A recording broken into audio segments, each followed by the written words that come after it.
Hello student, today I am going to explain you the remaining part of human reproduction.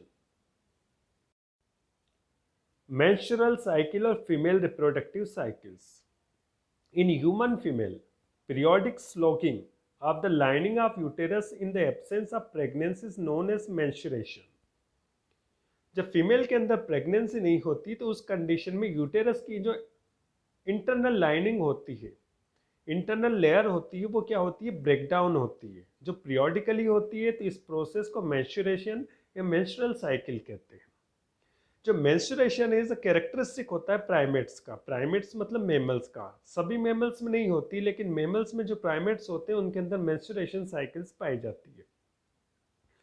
Menstruation cycle is commence at the age of 13 to 14 years. जो menstruation cycle का starting होता है female के अंदर, वो 13 to 14 years से start होता है। उस कंडीशन को, उस स्टेज को प्यूबर्टीज कहते हैं। और स्टॉप कब हो जाती है? 45 to 50 ईयर्स में स्टॉप हो जाती है। तो उस फिनोमिना को मेनोपॉज कहते हैं। Menstruation is absent during the pregnancy. जब कोई फीमेल प्रेग्नेंट हो जाती है तो उस कंडीशन में उस मेंस्ट्रुएशन साइकिल एब्सेंट होती है।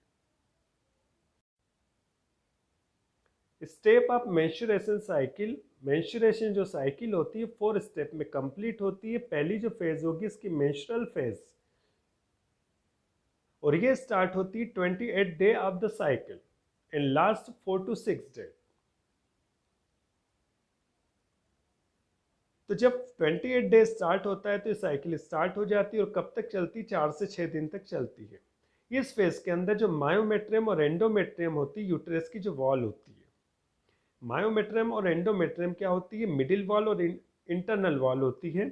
इसमें ब्रेकडाउन होता है क्योंकि अंदर बॉडी के अंदर प्रोजेस्टेरॉन जो हार्मोन्स होता है उसकी कमी हो जाती है। तो प्रोजेस्टेरॉन हार्मोन जब बॉडी के अंदर कम हो जाता है तो यूटेरस की जो लाइनिंग होती है, मिडिल और इनर लाइनिंग, जिसको मायोमेट्रियम और एंडोमेट्रियम कहते हैं, वो ब्रेक होती है। और उसके ब्रेक होने से ब्लड वेसल्स ब्रेक होगी, जिसके कारण ब्लीडिंग होगी। The monthly flow of bleeding is called menstruation. जो मंथ में, हर मंथ में ब्लीडिंग होती है उसको मेंस्ट्रुएशन कहते हैं। और इस ब्लीडिंग के साथ क्या होता है, जो अनफर्टिलाइज जो एग होता है वो भी बॉडी के बाहर डिस्चार्ज हो जाता है। सेकेंड, पोस्ट मेंस्ट्रुअल और फॉलिकुलर फेज। ये स्टार्ट होती है 6 to 12 to 14 डे। छठे दिन से लेकर 12 से 14 दिन तक ये जो फेज चलती है पोस्ट मेंस्ट्रुअल फेज चलती है। इसमें बहुत सारे चेंजेस होते हैं। A growth and maturation of Graafian follicle in ovary. Ovary के अंदर जो ग्राफियन फॉलिकल होती है उसकी ग्रोथ होती है और वो मैच्योर हो जाता है। उसके बाद जो होती है मायोमेट्रियम और एंडोमेट्रियम होती है, यूटेरस की जो वॉल होती है उनकी रिपेयरिंग होती है। और जो ब्लड वेसल्स डैमेज हो जाती है उनकी रिपेयरिंग होती है। All this changes maintain by the oestrogens hormone. ये सारे जो चेंजेस होते हैं वो एस्ट्रोजन हार्मोन्स के द्वारा कंट्रोल होते हैं। और जो एस्ट्रोजन हार्मोन है वो कौन सिक्रेट करेगा? ग्राफियन फॉलिकल की जो फॉलिकुलर सेल्स है उसके द्वारा सिक्रेट किया जाता है। The level of oestrogen regulated by FSH. जो एस्ट्रोजन हार्मोन है उसको रेगुलेट कौन करेगा? फॉलिकुलर स्टिमुलेटिंग हार्मोन, जो कि पिट्यूटरी ग्लैंड के द्वारा सिक्रेट किया जाता है। High level of oestrogen enhance the proliferation of the cell of endometrium। जो एस्ट्रोजन का हाई लेवल हो जाता है वही इनहेंस करता है एंडोमेट्रियम की सेल का प्रोलिफरेशन। मतलब जो एंडोमेट्रियम की जो सेल्स होती है उसको रिपेयर करने का काम करता है। Epithelium of fallopian tubes get thickened and its cilia and their movement increase. तो एस्ट्रोजन जो हार्मोन्स होता है जब ये इनहेंस हो जाता है, इसका लेवल हाई हो जाता है, जो फेलोपियन ट्यूब्स होती है उसकी जो वॉल होती है, इनर वॉल, वो थिक हो जाती है। उसके अंदर जो सिलिया होती है उनकी मूवमेंट ज़्यादा होने लगती है। थर्ड है ovulation. Discharge of ovum from ovary is called ovulation. जब ओवेरी से ओवा का डिस्चार्ज होता है तो उस प्रोसेस को ओव्यूलेशन कहते हैं। और ये प्रोसेस कब स्टार्ट होती है? 14 डेज को। मतलब मेंस्ट्रुएशन साइकिल जो होती है वो 18 डेज से 28 से स्टार्ट होती है। तो 28 डेज से जो 14 डेज होंगे तो 14 डे को ओव्यूलेशन की प्रोसेस होगी। जो ओव्यूलेशन की प्रोसेस होती है वो कंट्रोल होती है एक हार्मोन्स के द्वारा। इस हार्मोन को ल्यूटिनाइजिंग हार्मोन या एलएच हार्मोन कहा जाता है। फोर्थ है पोस्ट ओव्यूलेटरी या प्रीमेंस्ट्रुअल फेज या ल्यूटियल फेज। ये कब स्टार्ट होगी? 15 से 28 डेज के बीच का जो टाइम होता है उसको पोस्ट ओव्यूलेटरी फेज कहा जाता है।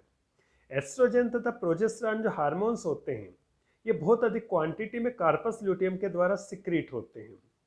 इन केस यदि ओवम जो होता है फर्टिलाइज नहीं होता है तो कार्पस ल्यूटियम जो होता है डीजनरेट हो जाता है और डीजनरेट होकर एक व्हाइट मास बनाता है जिसको कार्पस एल्बिकेंस कहते हैं। Level of progesterone is lower down. जब प्रोजेस्टेरॉन का जो लेवल होता है जब लोअर डाउन हो जाता है, कम हो जाता है, तो यूटेरस जो होता है स्टार्ट हो जाता है एंटिसिपेटेड प्रेगनेंसी के लिए, मतलब यूटेरस पूरी तरह से तैयार हो जाता है, नेक्स्ट प्रेगनेंसी के लिए पूरी तरह से तैयार हो जाता है। ये फेज जो कंप्लीट होती है 13 टू 14 डेज में कंप्लीट होती है। Precocious menstruation.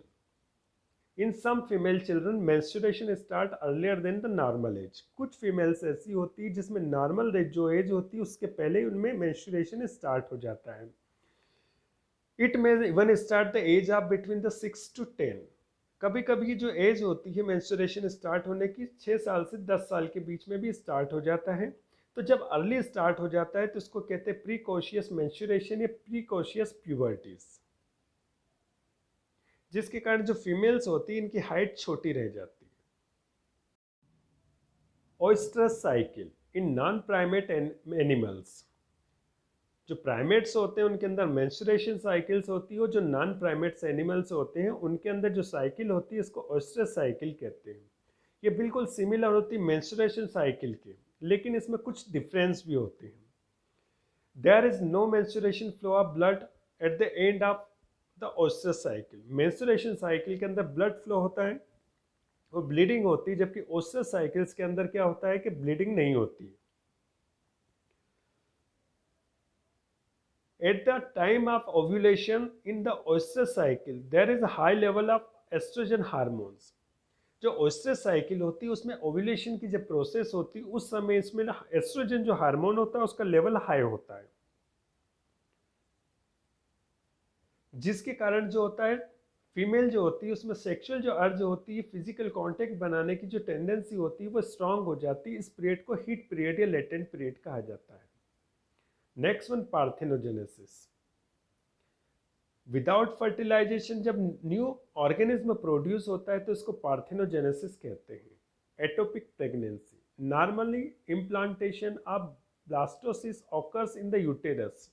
जनरली क्या होता है कि जो ब्लास्टोसिस होता है वो इम्प्लांट हो जाता है यूटेरस में, but some time it takes place outside the uterus. कभी कभी जो ब्लास्टोसिस्ट होता है ये यूटेरस के बाहर की तरफ इम्प्लांट हो जाता है, तो इस कंडीशन में इसको एक्टोपिक प्रेगनेंसी कहा जाता है। Mostly ectopic pregnancy occur in the fallopian tube. इसके अंदर क्या होता है कि जो ब्लास्टोसिस्ट होता है वो कहाँ इम्प्लांट होगा, फेलोपियन ट्यूब के अंदर। जो फेलोपियन ट्यूब होती है यूटेरस से बाहर की तरफ होती है, इसलिए इस प्रेगनेंसी को एक्टोपिक प्रेगनेंसी कहते हैं। Viviparous animals. The animal which give the birth to young ones. जो बच्चे को जन्म देते हैं वो क्या होंगे, विविपेरस एनिमल्स होंगे। Heat period. The strong rise of the sexual urge in female. Female के अंदर सेक्स करने की जो टेंडेंसी जब बढ़ जाती है, स्ट्रांग हो जाती है, तो इसको हीट पीरियड कहा जाता है। Parturition. Child birth in viviparous animal is called parturition. जो विविपेरस होते हैं जो चाइल्ड बर्थ देते हैं, जब बर्थ होते बच्चे की डिलीवरी होती है उस कंडीशन को, उस फिनोमिनन को क्या कहते हैं, पार्चुरेशन कहते हैं।